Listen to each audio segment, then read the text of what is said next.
आज राजनीतिक गलियारों में एक अलग रणभूमि है। आज का रण अदालत में चल रहा है। जी हां, शराब घोटाले में गिरफ्तार आम आदमी पार्टी के सांसद संजय सिंह को दिल्ली की राउज एवेन्यू अदालत में लाया गया है। यहां तय होगा कि उन्हें प्रवर्तन निदेशालय की कस्टडी में भेजा जाएगा या फिर उन्हें जमानत मिलेगी। ईडी ने संजय सिंह को कल गिरफ्तार किया था। लगभग 10 से 11 घंटों की पूछताछ के बाद पेशी के लिए कोर्ट में आए संजय सिंह ने तंज कसते हुए कहा कि यह न्याय है मोदी जी का। हारेंगे मोदी जी, हार रहे हैं, इसीलिए इस तरह की गिरफ्तारी हो रही है। यह बयान था संजय सिंह का जैसे ही उन्हें गिरफ्तार करके अदालत में, दिल्ली की राउज एवेन्यू कोर्ट में दिल्ली शराब घोटाले केस में गिरफ्तार कर लाया गया था। यह मोदी जी का अत्याचार है। आम आदमी पार्टी के राज्यसभा सांसद संजय सिंह का यह बयान, ये तस्वीरें आप देख रहे हैं। अब से थोड़ी ही देर पहले उन्हें कोर्ट लाया गया था। कुछ कहेंगे? संजय जी कुछ न्याय है मोदी जी का, हारेंगे मोदी जी चुनाव हार रहे हैं, इसलिए संजय जी आप ये कुछ कहेंगे? संजय जी कुछ न्याय है मोदी जी का, हारेंगे मोदी जी चुनाव हार रहे हैं, इसलिए संजय जी आप ये कुछ कहेंगे? संजय जी कुछ न्याय है मोदी जी का, हारेंगे मोदी जी चुनाव हार रहे हैं, इसलिए संजय जी आप ये कुछ कहेंगे? संजय जी कुछ न्याय है मोदी जी चुनाव हार रहे हैं, इसीलिए यह गिरफ्तारी हो रही है। यही बात दिल्ली के मुख्यमंत्री अरविंद केजरीवाल ने भी कल कही थी, जब उन्होंने कहा था कि अभी और गिरफ्तारियां होंगी क्योंकि भारतीय जनता पार्टी विपक्ष के इंडिया अलायंस से घबरा गई है। संजय शर्मा मेरे सहयोगी ज्यादा जानकारी के साथ हमारे साथ जुड़ रहे हैं। संजय, कोर्ट में पेशी है, क्या प्रवर्तन निदेशालय अब तक जितनी जांच हुई है उसके आधार पर कुछ पुख्ता तथ्य ला पाया है अदालत में? क्या हो रहा है इस समय अदालत में? अदालत में अभी संजय सिंह की तरफ से मोहित माथुर पेश हुए। उन्होंने जैसे ही पेशी शुरू हुई, सुनवाई शुरू हुई, उन्होंने ये कहा कि वो रिमांड का जो एप्लीकेशन है ईडी का, उसकी कॉपी उन्हें चाहिए था कि उसके आधार पर वो दलीलें दे सकें। तो ऐसे में जब तक वो दी जाती तब तक ईडी की तरफ से कहा गया कि 2 करोड़ रुपए का ट्रांजैक्शन 2 किस्तों में संजय सिंह को मिला है और उनके घर पर ही लेन देन हुआ था। इंडो स्प्रीट की तरफ से जब इस मामले में लेन देन हो रहा था और सौदेबाजी चल रही थी कि कैसे उनको राहत दी जाए, तो ऐसे में 2 करोड़ रुपए संजय सिंह के घर पर दिए गए। संजय सिंह ने वो रुपए लिए हैं। इसकी पुष्टि के लिए ईडी ने संजय सिंह के स्टाफ सर्वेश का हवाला दिया है, सर्वेश का जिक्र किया है और उन्होंने कहा है कि वो रकम वहां दी गई। सर्वेश ने पूछताछ में इस बात की हामी भरी है कि वहां रुपए दिए गए थे, रुपए का लेन देन हुआ था। इस पर कोर्ट ने सीधा ही पूछा कि जब इतना पुराना लेन देन है तो आपने अब गिरफ्तारी करने में इतनी देर क्यों लगाई? आपने अब तक आप किस इंतजार में बैठे थे? ईडी की तरफ से कहा गया कि बयान अभी दर्ज हुए हैं, लिहाजा इस मामले में गिरफ्तारी अभी हुई है। तो अब ये कहा जा रहा है कि लेन देन पुराना है, गिरफ्तारी अभी हुई है। कर्मचारियों के बयान कोर्ट ने पूछा कि क्या आपने दर्ज किए हैं? ईडी ने कहा कि हाँ, हमने बयान दर्ज किए हैं और बयान दर्ज करने के बाद भी हम गिरफ्तारी तक पहुंचे हैं। ये तमाम चीजें अभी चल रही हैं अंदर और हमें इंतजार है कि अंदर से और क्या क्या चीजें हो रही हैं। फिलहाल अभी सुनवाई चल रही है।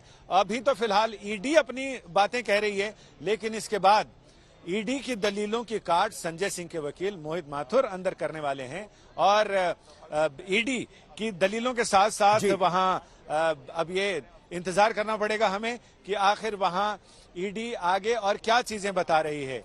अच्छा, ये जो 2 किस्तों में जो 2.2 करोड़ रुपए की बात की जा रही है संजय, हम सुप्रीम कोर्ट और मनीष सिसोदिया के केस पर अभी आएंगे, लेकिन फिलहाल राउज एवेन्यू कोर्ट में ही जो दलीलें चल रही हैं उस पर चर्चा करते हैं।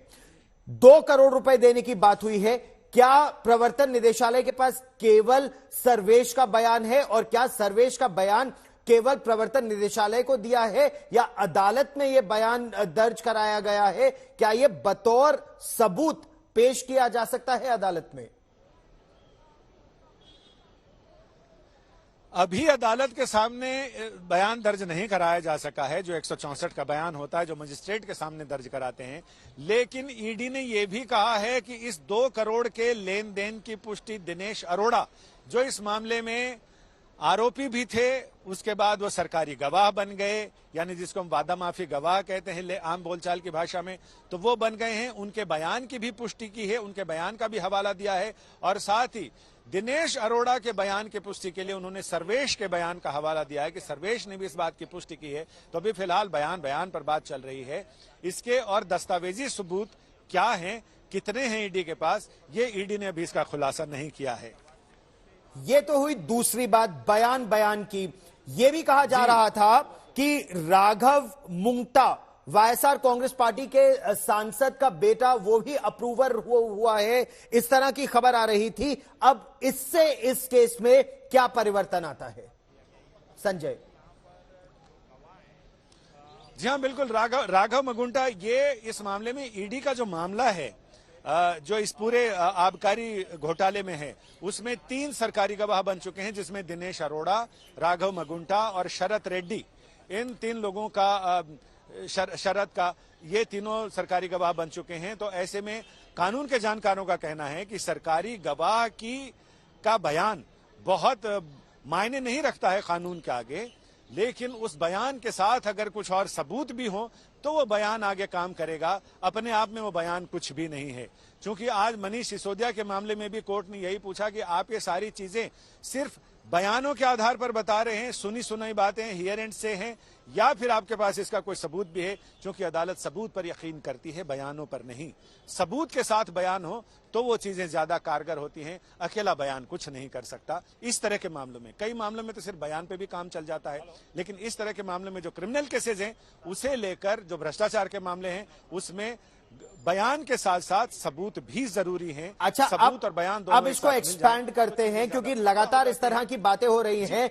आम आदमी पार्टी संजय लगातार यह बात कह रही है कि गिरफ्तारी पहले की दिल्ली के उप मुख्यमंत्री मनीष सिसोदिया की, उनके खिलाफ कोई सबूत नहीं ला पाए, ऐसा आम आदमी पार्टी का कहना है। आम आदमी पार्टी के नेता यह भी कह रहे हैं कि हजारों जगह दबिश डाली गई, दसियों लोगों की टीम बनी, 500 लोगों से ज्यादा की टीम बनी जो अलग अलग जगह पर गई, लेकिन सबूत क्या इकट्ठा कर पाई? कोरोबोरेटिव एविडेंस जिसे कहते हैं, बयान, और बयान के साथ साथ पैसे का लेन देन या पैसे का की रिकवरी, कैसे दिए गए पैसे, कितनी किश्तों में दिए गए पैसे, क्या कोई रिकवरी हुई है? ईडी ने अब तक कुछ रिकवरी की है?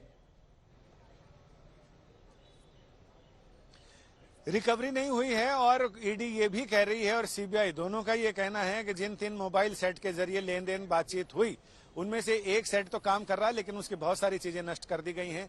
2 मोबाइल सेट और सिम हैं जिनका पता नहीं चल रहा है।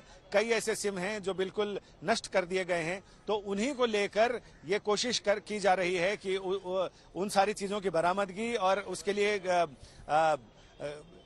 ईडी की टीम काम कर रही है, लेकिन अभी तक कोई बहुत सफलता नहीं मिली है। लेकिन इसके बावजूद ईडी के लोगों का कहना कि उनके पास पर्याप्त सबूत इस बात के हैं, जिससे कि इन अभियुक्तों का इस पूरी साजिश में, इस पूरे मामले में उनके हाथ का पता चलता है, सबूत मिलता है। लेकिन अब वो सबूत हैं तो वो कहां हैं और अब तक अदालत के सामने क्यों नहीं आए हैं? लेकिन ईडी के लोगों का कहना है कि उस समय आने पर अदालत के सामने सारे सबूत पेश करेंगे। फिलहाल वो उनको तरतीब से लगा रहे हैं, कड़ी से कड़ी जोड़ी जा रही है, तब जाकर वो जंजीर सामने पेश की जाएगी।